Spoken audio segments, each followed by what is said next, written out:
Everyone has debt. It's the modern reality of being alive. You go to college because society tells you education is the path to success.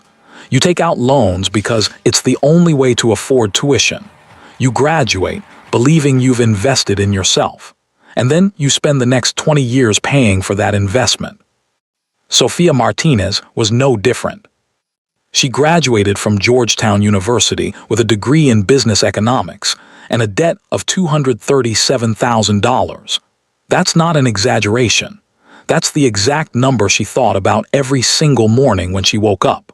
That's the weight she carried into every job interview, every relationship, every decision about the future.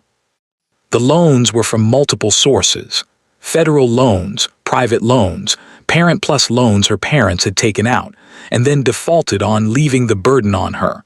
And additional private loans she'd had to take after the first round wasn't enough. She was smart, accomplished, and fundamentally broke. At 28 years old, Sofia had been working as a business analyst at a mid-sized consulting firm for 4 years. The salary was good, $95,000 a year.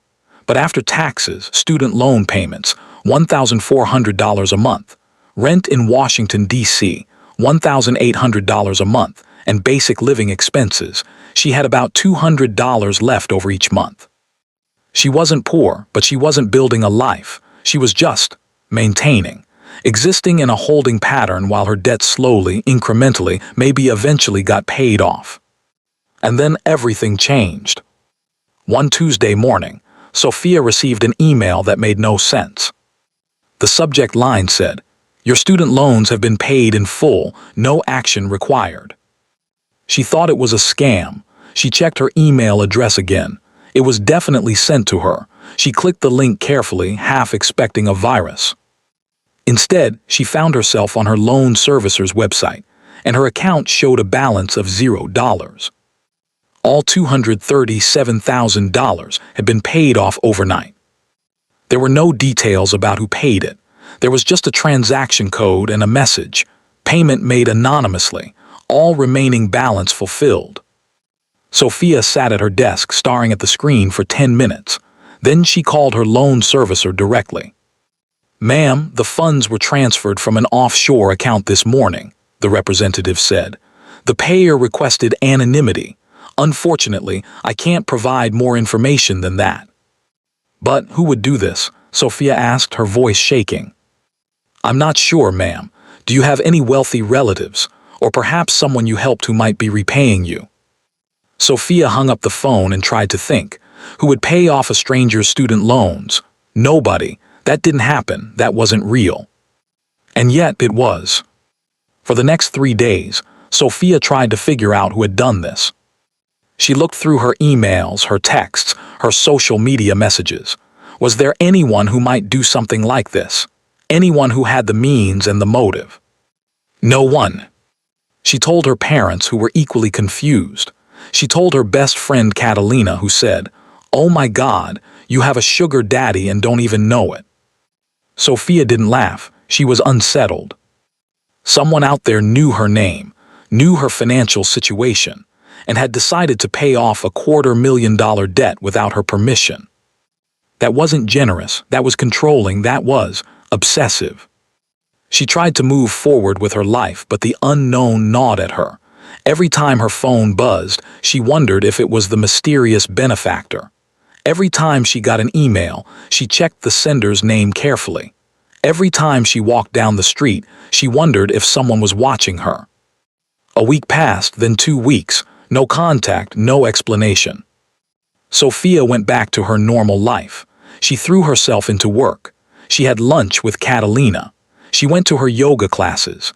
She tried to forget about the phantom who had given her $237,000. And then one Friday evening, a letter arrived at her apartment. The envelope was thick, expensive paper. Her name was written in elegant handwriting: Sofia Martinez. Inside was a single page, also in that same handwriting. "Ms. Martinez, I paid your student loans because I could, and because you shouldn't have to carry that burden. Consider it a gift with no strings attached. However, I would now like to meet you. If you're willing, please come to the Four Seasons Hotel, Penthouse Suite, this Saturday at 7 p.m. I look forward to finally knowing you. Nathan. That was it, just one name. No phone number, no explanation of how he knew her, no indication of who he was. Catalina, when Sophia showed her the letter, practically screamed. This is insane. This is either the most romantic thing I've ever heard, or this is how people get murdered on true crime documentaries. I can't go, Sophia said immediately. You absolutely have to go, Catalina said. Do you know how many women would kill for this? A mysterious billionaire. I don't know he's a billionaire. Someone who can pay off $237,000 in student loans like it's nothing is definitely a billionaire. And he wants to meet you at the Four Seasons. You're going. Sophia wanted to say no. Every rational part of her brain was screaming no. This was creepy. This was controlling. This was the beginning of a kidnapping. But another part of her, the part that was tired of carrying debt, tired of worry, tired of living in a holding pattern, wanted to know who Nathan was. She went. The Four Seasons penthouse was exactly what Sophia expected. Luxurious, expensive, and completely beyond her experience. The private elevator opened directly into the suite. A man stood waiting for her. He was tall, maybe 62, with warm dark skin and perfectly maintained hair. He was wearing an expensive suit that probably cost more than her monthly rent. His dark eyes were focused entirely on her. He was handsome in a way that didn't make sense. Handsome people weren't supposed to exist outside of movies. But here he was, in three-dimensional reality, looking at her like she was the most interesting thing he'd ever seen. Sophia, he said, and his voice was deep and warm. I'm Nathan. Nathan who? She asked, not moving further into the penthouse. Nathan Steele, and before you ask, yes, Steele Industries is my company. Yes, I'm the billionaire. And yes, I paid your student loans. Sophia's first instinct was to leave, to turn around, get back in that elevator, and never speak to this man again. But she was rooted in place. Why? She asked. Because I wanted to meet you, he said simply, and I knew you wouldn't meet me unless I did something dramatic. Your student loan debt was the thing standing between you and your freedom, so I removed it. That's not how normal people meet, Sophia said, her voice shaking with anger. Normal people exchange phone numbers. Normal people have coffee. You don't. You don't pay off someone's debt without permission and then demand they meet you. No, Nathan agreed. Nor do normal people build billion-dollar companies before they're 35. I'm not a normal person, Sophia. And you're not a normal woman. That's why I wanted to meet you. You don't know me, Sophia said. I know that you scored a 167 on the LSAT but chose not to go to law school, Nathan said. I know that you graduated summa cum laude with a business degree, not because you needed to prove anything, but because you actually wanted to understand how business works. I know that you've been working at Richardson Consulting for 4 years, and that you've done the job of a senior analyst without the title or the pay. I know that you give 15% of your already stretched income to charity, even though you're buried in debt. I know that you visit your parents every Sunday even though they live an hour away. I know that you're brilliant and kind and completely unaware of your own power. Sophia's hands were shaking. How do you know all of that? She whispered. Because I've been watching you, Nathan said. For 3 years I've been watching you work, watching you struggle, watching you be extraordinary despite carrying a weight that would break most people. That's not romantic, Sophia said, backing toward the elevator. That's stalking. It is stalking, Nathan agreed. And I'm sorry, but I'm also not sorry, because 3 years of watching you convinced me that you're the only woman I've ever met who I could actually build a life with. So I'm here to ask you directly, will you marry me? Sophia stared at him. You're insane, she said. Possibly, Nathan said, but I'm serious. Marry me. Not because you owe me anything. The student loans are a gift with 0 strings attached. Marry me because you might feel, somewhere deep inside, what I feel when I look at you. I don't even know you, Sophia said. Then let's fix that, Nathan said. Spend time with me. Let me know you properly, not through surveillance but through real conversation and real time. Give me 3 months. After 3 months, if you don't feel what I feel, I'll let you go and you'll never hear from me again. Sophia should have left. She should have gotten in that elevator and never returned.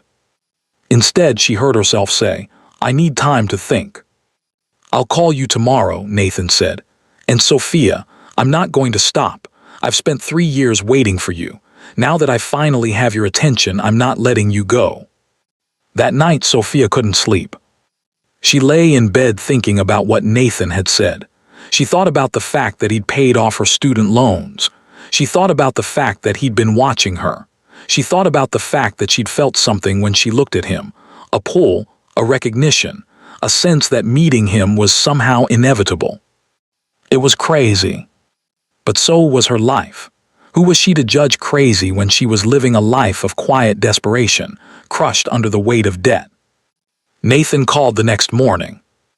Have you thought about my proposal? He asked. You didn't propose, Sophia said. You demanded marriage from a stranger. I'm demanding it again, Nathan said. Marry me, Sophia, or at least give me the 3 months. Against every instinct, against every rational thought in her head, Sophia said yes. She said yes to the lunches he started taking her to. She said yes to the dinners at restaurants she couldn't pronounce. She said yes to the way he looked at her like she was the only woman in the world. She said yes to his stories about building his company from nothing, about his vision to change technology, about his loneliness at the top. And somewhere in those 3 months, something shifted. Sophia realized that Nathan was right. She did feel something. It wasn't love. Not yet. It was possibility. It was the feeling that maybe, just maybe, she didn't have to carry her life alone. Maybe, just maybe, there was someone who could see her and want her and choose her. So when Nathan proposed, with a diamond ring that cost more than her first house would, Sophia said yes. She was marrying a man she'd known for 3 months, a man who'd paid off her debt without permission, a man who admitted to stalking her. But she was saying yes anyway. Because maybe love wasn't logical. Maybe love was finding someone who saw you completely and choosing to let them in despite the risk. CTA 1 end of episode 1. Sophia said yes to marriage with a man she barely knows, a man who controls her through money and obsession. But she doesn't realize Nathan Steele has a secret. He paid her student loans for a reason that has nothing to do with love. Subscribe right now and don't miss the moment in this story. For the first 3 months of their engagement, Sophia lived in a fantasy. Nathan gave her everything. A new penthouse apartment, hers to keep, even if they broke up, he said. A new wardrobe of designer clothes, access to his private jet, introduction to his social circle of billionaires and celebrities. But more than the material things, Nathan gave her attention. He called her every morning. He text-messaged her throughout the day. He rearranged his schedule to have dinner with her every night. He talked about his vision for the future, a future that included her at the center of everything. I'm going to build you into an empire, he told her one night at dinner. You have a brain like few people I've ever met. We're going to change the world together. It sounded perfect. It sounded like destiny. Sophia told herself she was happy, and maybe she was. Or maybe she was just so relieved to not have to worry about money anymore that she was willing to overlook the fact that Nathan was still somewhat controlling. He still tracked her location. He still wanted to know where she was and who she was with at all times. It's not control, he said when she mentioned it. It's protection. I know the world better than you do. I know what happens to billionaires' fiancés. I need to keep you safe. It made sense, didn't it? The truth came out on a Friday afternoon when Sophia stopped by Nathan's office unannounced. She wanted to surprise him for lunch. She brought sandwiches from his favorite deli. She was excited to see him. His assistant tried to stop her from going into his office, but Sophia was already through the door. Nathan was on a video call. She could see his face on his monitor, and she could also see the other person he was talking to, a man she didn't recognize. The plan is working perfectly, Nathan was saying. Sophia is completely under control. She thinks she's in love with me. She'll sign the prenup without reading it. By next month, we'll be married, and I'll have complete legal access to her finances and her mind. Sophia froze. She's perfect for the vision, the man on the screen said. Young, intelligent, vulnerable. She was carrying debt that made her pliable. Once you removed that debt, she became putty in your hands. Exactly, Nathan said. In 6 months, she'll be completely dependent on me. In a year, she won't even remember the person she was before me. In 5 years, she'll be part of my empire, exactly as I planned. Sophia couldn't breathe. Nathan was still talking, completely unaware she was there. The student loan payoff was the perfect bait. Everyone responds to having their debt forgiven. She had no choice but to believe there was something special about it. Now I own her. Sophia backed out of the office without making a sound. She walked out of the building, she walked to the street, she hailed a cab. And then when she was safely in that cab, she started shaking. Nathan had planned all of this. The student loan payoff wasn't a gift. It was a trap. The attention he'd given her over 3 months wasn't love. It was grooming. She was being systematically manipulated by a man who saw her as a piece in his larger game.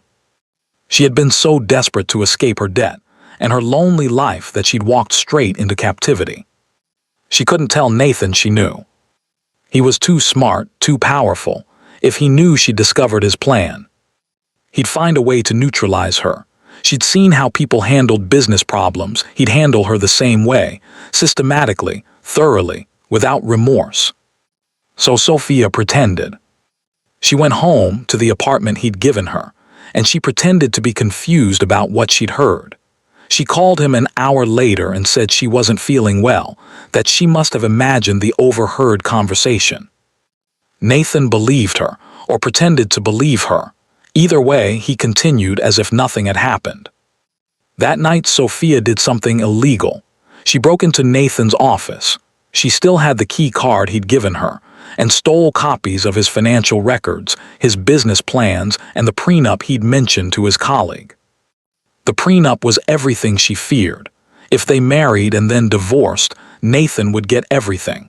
All her personal assets would become his. He had written it in such a way that she would have no legal recourse. And there was more, correspondence showing that Nathan had been planning this for years. There were photographs of her from her apartment. There were recordings of her conversations. There were files tracking her movements. He had been obsessed with her not for 3 years, but for 5 years, since she was 23 years old. Sophia realized that she was in more danger than she'd initially understood. She wasn't dealing with a controlling man. She was dealing with a predator. She needed help, she needed resources, she needed power. So she called her friend Catalina. "I need your brother," she said, "the lawyer, and I need him tonight." Catalina's brother, Diego, was a criminal defense attorney who'd made a name for himself taking on impossible cases. When Sophia showed him the files she'd stolen from Nathan's office, his face went pale. "This is all admissible in court," Diego said. "This is also seriously illegal what he's doing. This is stalking, fraud, coercive control, and financial abuse before the abuse even technically started." "Can you protect me?" Sophia asked. "From a billionaire with unlimited resources," Diego said honestly. "It will be extremely difficult, but we can try. First, we get you out of that apartment. We get you somewhere safe. Then we document everything. Then we build a case so strong that he can't touch you." "What about the money he gave me?" Sophia asked. "The $237,000, will he try to get it back?" "Possibly," Diego said. "But given how he obtained it, through predatory means, we can argue that it's yours to keep as compensation for emotional distress and fraud." Moving out of Nathan's penthouse, without alerting him, was the hardest thing Sophia had ever done. She couldn't pack suitcases because he would notice. She couldn't leave a note because that would alert him. She had to simply disappear. With Diego's help, she went to Nathan's office, because she knew he had a meeting that would keep him occupied for 3 hours, and she deleted the surveillance programs he'd installed on her phone. She cleared the location tracking from his system. She wiped herself from his digital world as much as possible. Then she left. She took nothing but the clothes she was wearing and her phone. She left behind the designer clothes, the jewelry, the penthouse. She left behind the life Nathan had built for her. She went to a safe house that Diego had arranged, a colleague's apartment in a different part of D.C. where Nathan wouldn't think to look for her.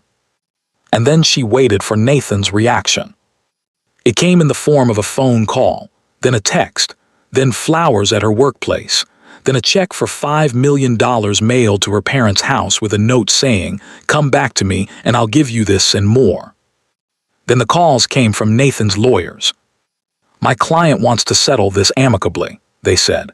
"He's willing to give you $50 million if you sign an NDA and return to the relationship." "I'm not going back," Sophia said. "Then he'll sue you for stealing his proprietary documents," they said. "He'll make sure you spend the rest of your life in court and in debt. He has unlimited resources. You have nothing." But Sophia had something Nathan didn't expect. She had Diego, and she had evidence, and she had courage. Diego filed a lawsuit first. He sued Nathan for stalking, fraud, emotional distress, and attempted coercive control. He presented all the evidence, the photographs, the recordings, the financial records that showed Nathan had been orchestrating her life for 5 years. The case was immediately picked up by the media. Billionaire tech CEO accused of stalking and predatory behavior, the headlines screamed. Suddenly, Nathan wasn't just a powerful businessman, he was a predator. And Sophia wasn't just a victim, she was brave for standing up to him. Nathan's lawyers fought viciously. They tried to discredit her. They tried to claim she was lying for attention. They tried to paint her as a gold digger trying to take advantage of their client. But the evidence was undeniable. In the end, the settlement was staggering. Nathan had to pay Sophia $100 million in damages. He had to agree to cease all contact with her. He had to publicly apologize for his actions. And he had to watch his empire begin to crumble. Clients started leaving. Board members started asking questions. Investors started pulling out. The company that he'd spent years building began to fall apart because his reputation was destroyed. With the settlement money, Sophia did something no one expected. She created a foundation to help other women escape predatory relationships. She used her visibility and her platform to tell her story and to encourage other women to come forward. She became an advocate, she became powerful. And Nathan, he fell. His company was broken up. His assets were frozen pending additional lawsuits. His name became synonymous with predatory behavior and unchecked power. He tried to start over with a new company, but no one would work with him. He tried to date other women, but they recognized him and ran. By the time a year had passed, Nathan Steele had become a cautionary tale. 1 year after the settlement, Sophia was thriving. Her foundation, Breaking Free, had helped 342 women escape abusive relationships. She'd been on news programs talking about predatory behavior in dating and business.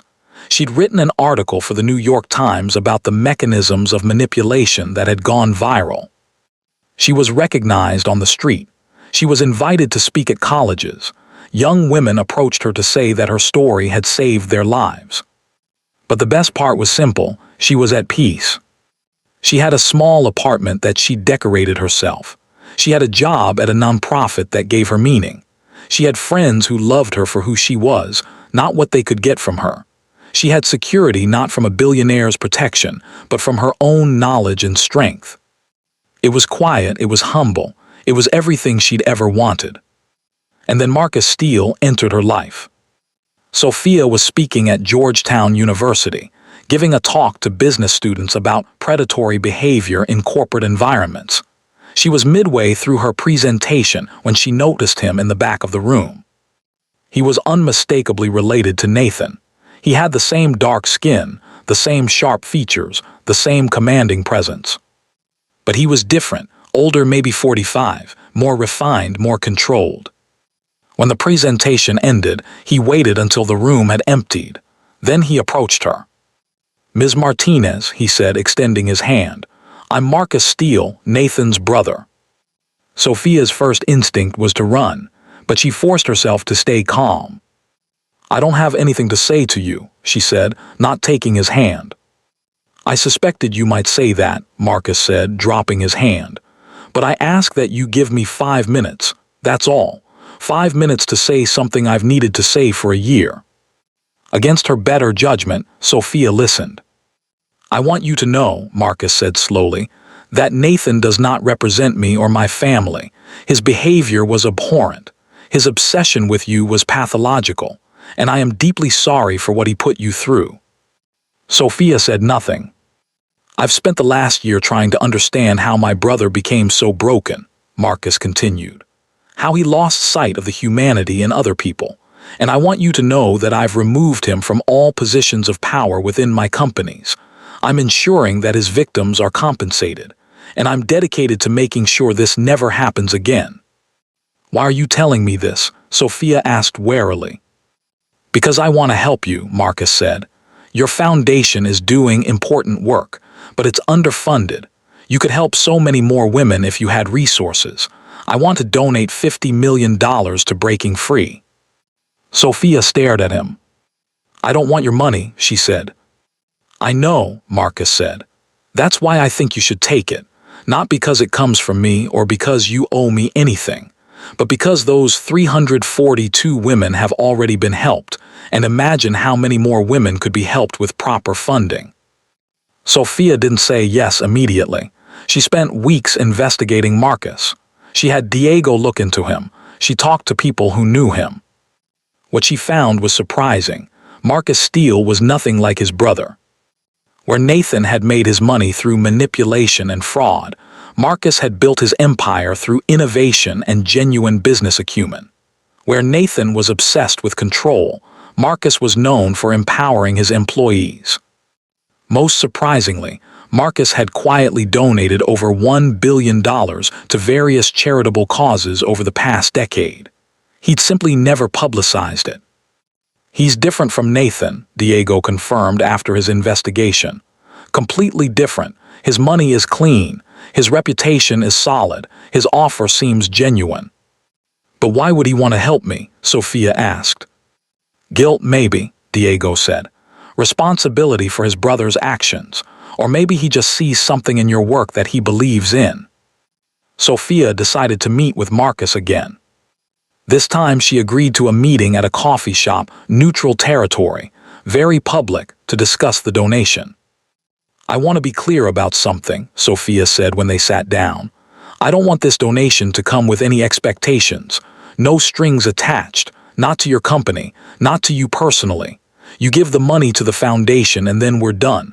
I'm not going to be grateful. I'm not going to feel indebted. Do you understand?" "I understand," Marcus said. "And I agree completely. The money is a gift with no expectations and no strings."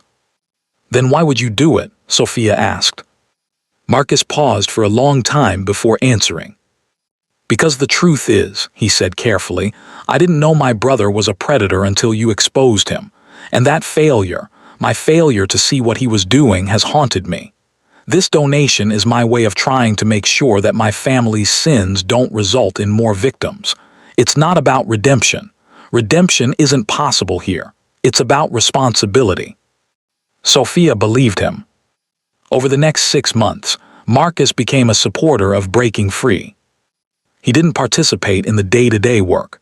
He didn't try to control how Sophia ran things. He simply provided resources and occasionally asked thoughtful questions about the work. But he also started appearing at events, and Sophia started looking forward to seeing him. It was subtle at first. She'd notice when he was in the room. She'd be conscious of how she looked or what she said. She'd find herself curious about his opinions. Then one day, while reviewing funding proposals together, Marcus said something funny and Sophia laughed, and when she looked at him, she realized he was looking at her in a particular way. A way that made her uncomfortable. "We shouldn't do this," Sophia said immediately. "I'm not asking for anything," Marcus said, "but I want you to know that I'm interested. When you're ready, if you're ever ready, I'm here." I can't, Sophia said. You're Nathan's brother. You're connected to my trauma. This would be a terrible idea. I know, Marcus said. That's why I'll wait. Despite Sophia's best efforts to maintain professional distance, something shifted. She started seeing Marcus differently, not as Nathan's brother but as a separate person, not as a predator but as someone genuinely trying to be better. And slowly, over a year, Marcus won her over. It wasn't dramatic. It wasn't a moment of sudden romance. It was a gradual realization that Marcus was trustworthy, that Marcus respected her autonomy, that Marcus wasn't trying to control her or manipulate her or own her. When he kissed her for the first time, it was because Sophia initiated it. I'm terrified, she told him. My judgment in men is clearly terrible. I know, Marcus said, but I'm going to spend the rest of my life proving to you that some men are different, if you'll let me. What Sophia didn't expect was how different a healthy relationship could be. With Nathan, she had been constantly walking on eggshells, constantly trying to do things right so he wouldn't be disappointed. With Marcus, she was simply herself. He didn't try to change her. He didn't track her location. He didn't expect her to account for every moment of her time. He supported her work at the foundation without trying to control it. When Sophia was offered a book deal to write her memoir, Marcus encouraged her. When she wanted to spend a weekend with her parents, Marcus didn't make it about him. When she said she needed space to process her feelings, Marcus gave her space. It was revolutionary. How is this possible? She asked him one evening. How are you just normal after growing up with Nathan? Because, Marcus said, I made a choice a long time ago not to be like my father who was controlling and abusive, and I've spent my life trying to build the opposite of that. It's not easy, but it's important. Marcus didn't propose with a $500,000 diamond ring. He proposed with a simple silver band and a question asked quietly in their apartment. Will you marry me? Not because I own you, not because I've trapped you, not because I expect anything in return, just because I love you and want to build a life with you, a real life where we're equal partners. And Sophia said yes. Not because she was desperate or lonely or afraid, but because she wanted to, because she chose to, because for the first time in her life, love felt like freedom instead of captivity. Moral of this story: this is a story about what happens when you pay attention to red flags. Nathan paid off Sophia's debt and she almost sacrificed everything for it. But when she found the truth, she didn't stay. She didn't minimize his behavior. She didn't convince herself that love was worth the loss of freedom. She got help, she fought back, she won. And then she learned that love doesn't have to be dramatic or dangerous or controlling to be real. Marcus offers her something different than Nathan. He offers her a partner, not a master. He offers her choice, not coercion. He offers her support, not surveillance. The most important thing Sophia learned is this: the opposite of a controlling relationship isn't independence. It's partnership. It's someone who loves you enough to let you be fully yourself, fully autonomous, fully free. Sophia married Marcus because she wanted to, not because she had to. And that choice, that real, free, genuine choice, was the beginning of a life that was actually happy. Thank you for watching. Subscribe now if you haven't. I will see you in the next video.